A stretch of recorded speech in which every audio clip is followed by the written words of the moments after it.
Sega. Sibilus. 1212. This is Andrew the Moon. I've got a brand new game for you. This is from the Sega Master System, now on Steam. It is Comix Zone. This was originally released in 1995, and this is one of the better games that came out for the Sega Genesis, at least in my opinion. And we're going to go ahead and jump into the game, that way we can see what it's about. You play as your stereotypical 90s punk. You're a guy by the name of Sketch Turner, who's a starving freelance artist and an aspiring musician. And here it is, a dark and stormy night, and he's drawing away when lightning strikes really close to his home, and what's this? One of his drawings comes to life. You're seeing Mortis right now, who, in order to be free, has to kill Sketch Turner. And then he'll be free to wreak havoc on the rest of the world. And so, here we are at Episode 1, Night of the Mutants. Easy enough storyline for us to follow, as Sketch is dropped into New York City to the site of the Resistance. We're going to go ahead and pick these up, as we're introduced to a character who's going to be important to us as this goes on. This is the leader of the freelance group, General Alyssa Cyan. Her role in this game is to kind of give us hints as time goes on, and as we move through this, and she's going to be very, very important at the very end game. But Sketch is now realizing that he is in his comic book, and that he's going to have to play the role of superhero, which he does not want to do. Now, the buttons for this game on the keyboard is A, and you will punch. You can hold the down button, and you can do that little kick. Up, and you'll do a uppercut. You can hold up and left, or up and right, and you can... Yeah. The S button is jump. D is for block, although I never really make use of that. And if you notice, there are 3 inventory items at the top right. I can either press Q to do the first one, W for the second, and E for the third. But let's go ahead and move into the next level. And notice the fact that this is done in the way a comic book would be. This is one of the things I really love about this game, because it really thinks outside of the box. But we're introduced to the first enemy. This is Gravis. And I killed him very quick. But Gravis is going to be your easiest of enemies. The only attacks that he's got is he'll punch, he'll kick, he'll try to do a lower kick, and he'll shoot a springy projectile at you. Now, I can either go to the left or the right here. I prefer actually to go down, and we're going to go down here. And we've got these barrels. And notice as I destroyed one, something happened. Some of my energy is gone. It's one of the things I really don't like about this game.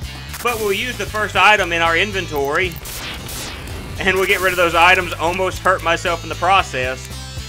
But let's move on to the next room, and we find Gravis with, you remember the rat that we saw on Sketch's shoulder? This is Roadkill. Come on, there we go. And Gravis just saved me the trouble of having to open that drainage, the manhole rather, the drainage ditch. I don't know what I was thinking there. Oh, he tried to do his projectile, but I don't want to give him the opportunity to do that. Now, here is Roadkill's usage. I'm going to let him wander around, and he's not going to find anything here, but in a few moments, I'm going to let him out, and we'll see the good use that he can bring to us. But we're now in the sewers. I guess it's good that we get the sewer level out of the way already. But there's Alyssa. She is popping up to give us a little helpful item, and let's move over here, and we are introduced to the next enemy. This is Stygrill, the assassin. And he's going to fight with these hook swords. He's got a few different types of attacks. He'll try to swing them. He will move in a circular motion, or he'll try to shoot out a projectile. But once he's defeated, we just go here, and we're fighting Stygrill again. Yes. Now, one of the reasons why I wanted to play this game starting out is this game actually holds a little bit of sentimental value to me.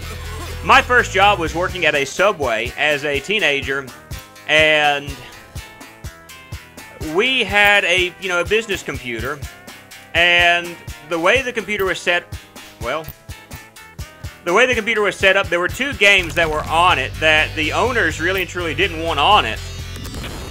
You want to make sure you do that because there's a flaming barrel down here. But let's take our little rat buddy out and see if we can find something.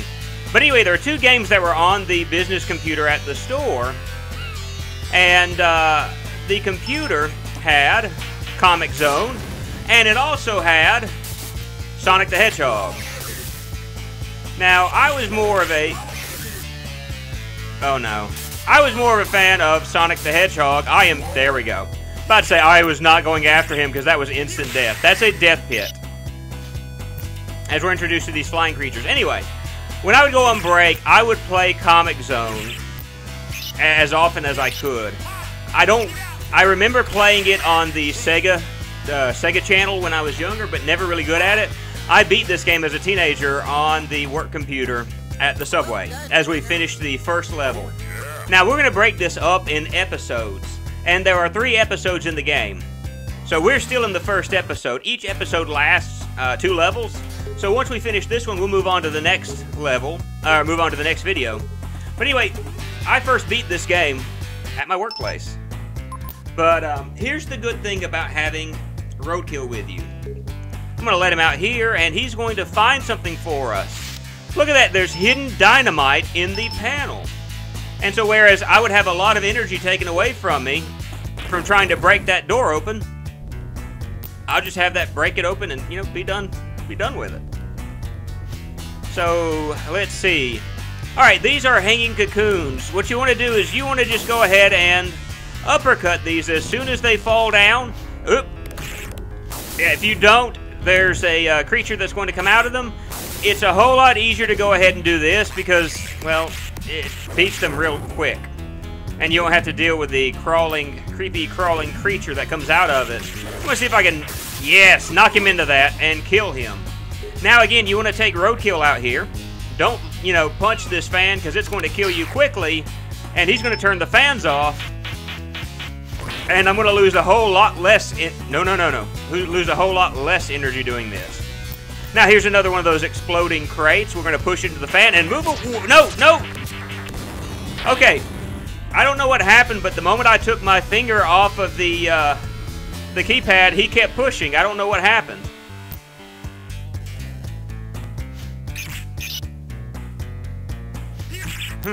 He did it again just then, so we'll just see what happens. I hate these little flying creatures. There's a section in the second episode where they are absolutely annoying, but at least they're dead now. Yeah, it's a tough choice, but I like going here, and the reason I like going here is, well, I can jump up this way. I'll grab hold of this. I'll drop it down here with a quick button, and skadoosh, he's gone. Let's see if there's any items up here that maybe our pal Roadkill can find, and he's not finding anything right now, so we'll pick him up. By the way, you want to pick up Roadkill after you've dropped him, and you especially want to make sure that you don't drop him around any enemies, because they will knock him off the panel, and then you don't have him.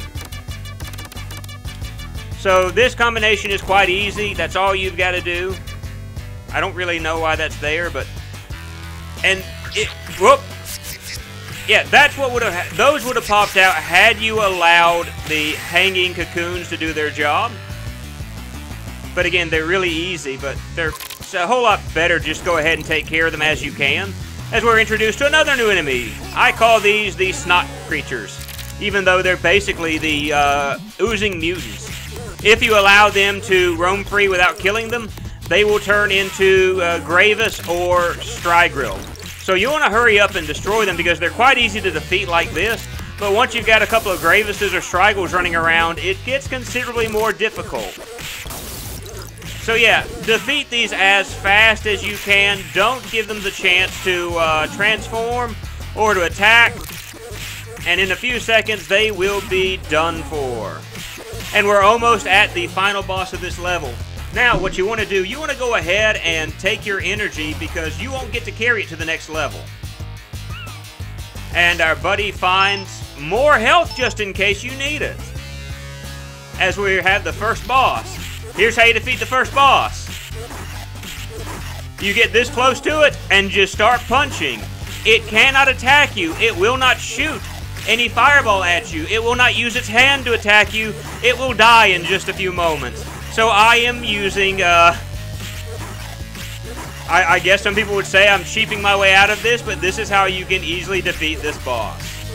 This seems to be the mother of our creepy crawling creatures, the mutants, but now she is dead. Well done, Turner. Yes, Turner, great job. And we have finished episode 1. But we'll start on with episode 2 the next time, as we are a third of the way done. We'll see you then. Later.